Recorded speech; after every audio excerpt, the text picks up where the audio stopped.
તો કચ્છના બાળા ગામે આવનારી Gujarat heavy chemical company GHCL સામે કચ્છીઓ ફરી આકરા પાણીએ થયા છે।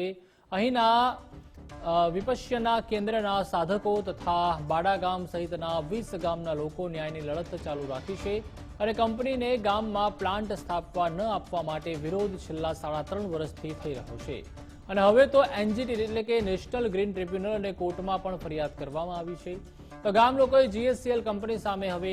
ડિજિટલ સહીની ઝુંબેશ શરૂ કરી છે, જેમાં 20,000થી વધુ લોકો વિરોધ નોંધાવવાના છે। GHCL ને જ્યારે ક્લિયરન્સ મળ્યું છે ત્યારે અમે લોકો NGTમાં પણ એની સામે ગયા છીએ, એટલે કે નેશનલ ગ્રીન ટ્રિબ્યુનલમાં, અને હાલ 25 માર્ચ એટલે કે 25/3ના એની પ્રથમ હિયરિંગ આવવાની છે। ત્યારે આજે આપ સમજી શકો છો કે ડિજિટલ ઇન્ડિયા એક તરફ આપણે કહી રહ્યા છીએ અને સોશિયલ મીડિયાનો આજ દરેક ક્ષેત્રમાં ભરપૂર જ્યારે ઉપયોગ થવા જઈ રહ્યો છે ત્યારે અમે પણ એક ઝુંબેશ ચલાવી છે। અમે આજુબાજુના 20 ગામના લોકો અને આ લડતના જે અગ્રણી છે વિજયભાઈ ગઢવી હોય, લક્ષ્મણભાઈ ગઢવી હોય વગેરે 20 ગામોના જે આગેવાનો હતા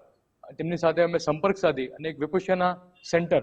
એટલે કે એક સાધના શિબિર આવેલી છે અમારા બાળામાં 35 વર્ષ થયા, ત્યાંના સાધકોનો અમે સંપર્ક સાધી અને એક ડિજિટલ પિટિશન તૈયાર કરવામાં આવી છે કે ભાઈ જે લોકો અમારા પંથકને, અમારા માંડવી તાલુકાને જે પ્રદૂષણ અત્યારે પ્રદૂષણ વગરનું છે, આપ જોઈ શકો છો કે ત્યાંનું ક્લાઇમેટ, ત્યાંનું વાતાવરણ એકદમ પીસફુલ છે, તેને બચાવવા માટે સૌ કોઈ સંસ્થાઓ લોકો સ્વેચ્છાએ આગળ આવે અને આ પિટિશન અમે જાહેર કરી છે ડિજિટલ સિગ્નેચર વાળી।